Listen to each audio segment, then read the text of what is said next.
Saudara Oto, kalau Anda merasa benar sebagai Presiden Jokowi bahwa saja ijazah Jokowi ini persidangan tentang ijazah Jokowi sudah berlangsung 2 tahun. Sudah berlangsung 3 jilid di Pengadilan Jakarta Pusat, di Pengadilan Negeri Solo, di Pengadilan Negeri Jakarta Pusat lagi. Sudah 2 tahun tidak pernah ditunjukkan ijazah asli Jokowi. Itu sebelum sudah tahu. Kalau sudah pasti bisa kita buktikan. Bawa saja sekarang. Saudaraku, rekanku Oto, bisa bawa nggak ijazah asli Jokowi? Bahwa kita persidangannya ini itu secara online, kan ada namanya ekor. Iya, itu karena situasional COVID. Ya. Tapi dalam biasa-biasanya sebelum ada COVID nggak ada sidang ekor-ekoran begitu. Ya benar. Ya nggak apa. Kalau udah bener sekarang harus ada sidang lagi. Sebelum COVID enggak, tapi sekarang menjadi perma. Sudah dipermakan, memerintahkan kepada kami seluruh pengadilan negeri, ya, seluruh Indonesia ini kita Kan kami sudah ingatkan dari kemarin-kemarin, jangan mengikuti atau membuat hukum yang menyenangkan penguasa. Jangan. Ini tidak benar. Kalau mau ngerti, yang berkuasa di negeri ini rakyat, kedaulatan rakyat. Ya, jadi ini sudah lama ini berlaku, ini firmanya tahun 2022. Ya. Kalau saudara tidak mau sidang ekor, kenapa saudara mau daftar melalui ekor? Nggak ada urusannya dengan urusan pendaftaran, itu karena mekanismenya udah berubah setelah kasus COVID sudah tidak ada. Itulah pintu masuknya. Kenapa dibalikin kepada satu situasi yang masih COVID? Ya, itu kan tidak benar gitu loh. Ini ilmu itu harus logik, Pak. Nggak boleh nggak logik itu. Jangan apa. Maka ada jalan tengah apa? Saya selalu menawarkan yang rasa keadilan. Ini punya falsafah kemanusiaan yang adil dan beradab. Majelis Hakim, mohon saya lagi ngomong yang mulia. Jadi tolong dengan hormat. Kalau itu mau menuju ke ekor, sudahlah. Itu kan sidang menjadi abal-abal, nggak kita tahu, nggak ada bisa berdebat dan sebagainya. Maka itu tidak fungsional sebagai sidang mencari keadilan. Tapi jalan tengahnya begini saja, yang mulia. Mohon dengan hormat. Nanti kalau nggak ini nggak nyambung soalnya, maafin saya.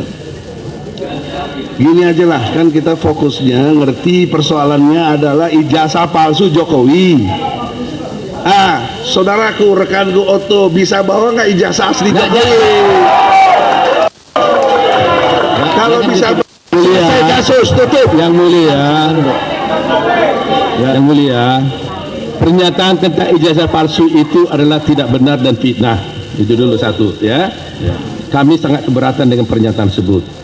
Saya ingin sampaikan, kami perlu berhadapan dengan kuasa penggugat yang mempunyai legal standing. Kami berpendapat bahwa penggugat ini tidak punya standing dengan gugatan ini. Itu sebabnya saya menolak mediasi. Ya. Jadi saya pikir, Yang Mulia, karena persidangan kita ini menurut Perma Mahkamah Agung memang memakai ikor, dan itu didukung, dan itu semestinya tidak hanya karena COVID, tapi itu betul-betul dilaksanakan untuk pelaksanaan suatu pekerjaan yang sederhana, murah, dan cepat. Ya, jadi saya tetap inginkan bahwa itu sidang ini dapat dilakukan dengan ikor. Nanti kalau umpamanya dibuktikan pemeriksaan dengan saksi-saksi, kita bisa sidang secara langsung. Saya kira permanya dijalankan aja, Pak. Yang Mulia. Sekarang begini. Kembali lagi bersama saya di channel ini, teman-teman.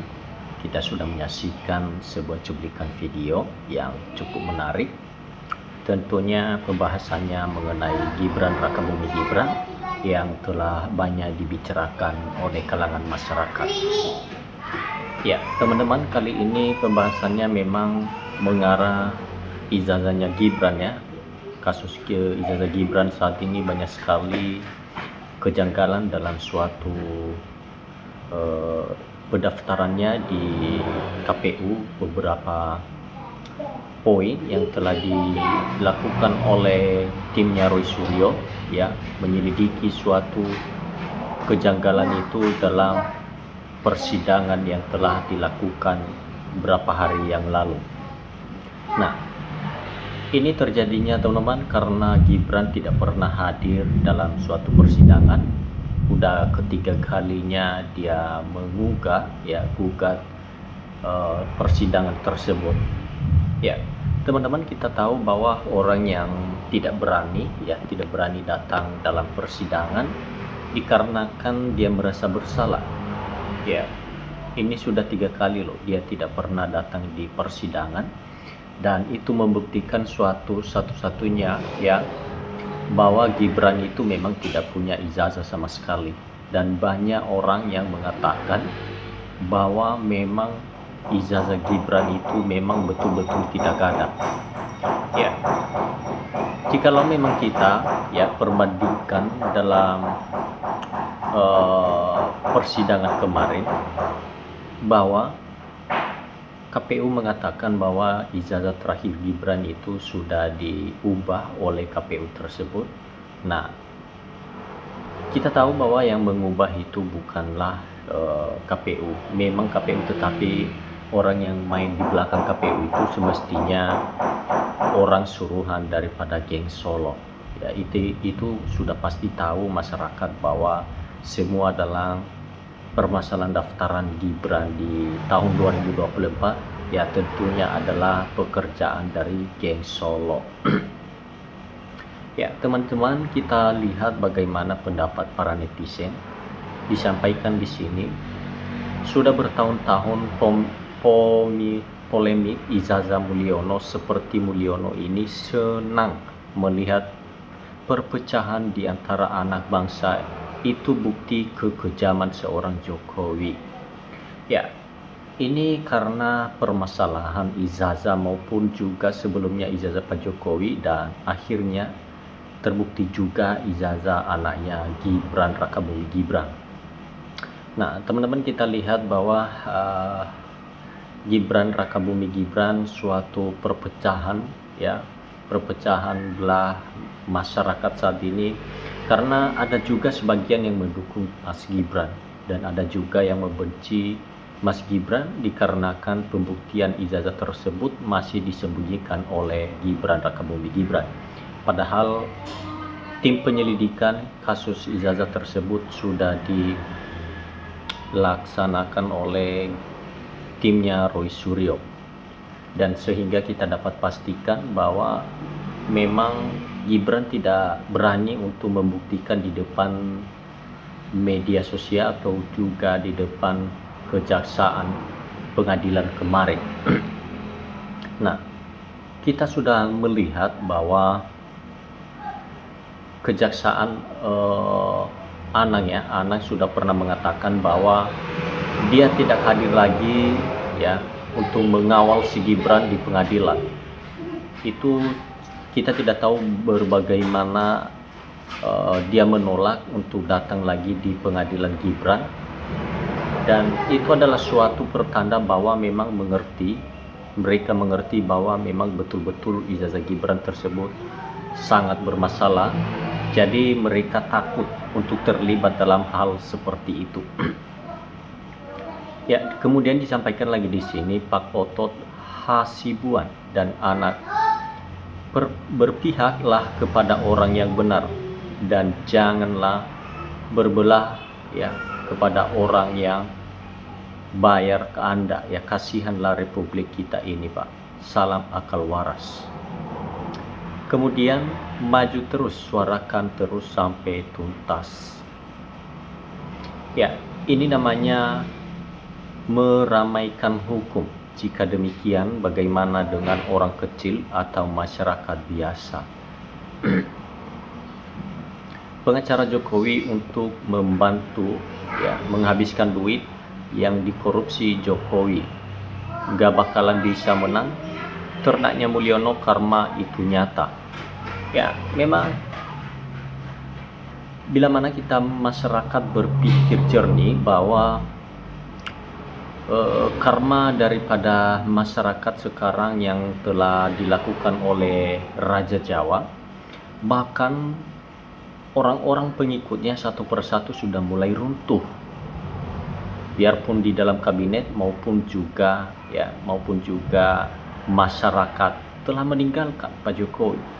Kenapa sampai seperti itu? Ya, tentunya dikarenakan Raja Jawa sangat serakah dengan ambisinya untuk mencapai, masih ingin menguasai Republik Indonesia, pengen jadi penguasa. Ya, penguasa sejati itu tidak memerlukan seharusnya. Ya, beda kalau seharusnya harus, tetapi penguasa itu ikhlas apabila dia tidak terpilih atau juga tidak sama sekali menguasai tetapi membantu penguasa. Itu sangat beda. Nah, ini pengen sekali menguasai. Nah, itu orangnya sangat ambisi dan juga rakus akan tahta. Nah, mungkin saja itu yang telah dirasakan oleh Raja Jawa saat ini dikarenakan itu adalah suatu karma, ya.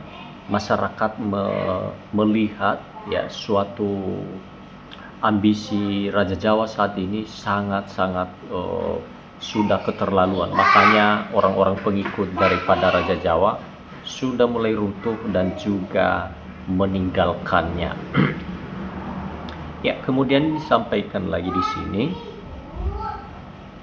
negarawan, tunjukkan dong ijazahnya. Rakyat sudah tahu ke depan hukum. Ya, negara bisa tertunda hanya karena satu orang ada banyak perlu jabatan dan butuh uang. Ya, nepalkan saja, ya, Mulyono secepatnya pemecah belah anak bangsa dengan ijazah palsunya. Ya, kemudian memalukan hukum di negara kita hanya bela penguasa zolim.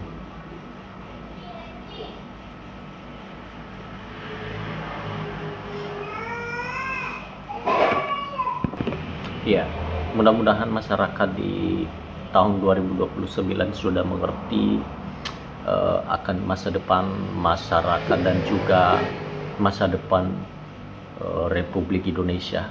Kita jangan salah pilih lagi, dan kita sebagai masyarakat tidak akan pernah jatuh lagi ke lubang yang sama.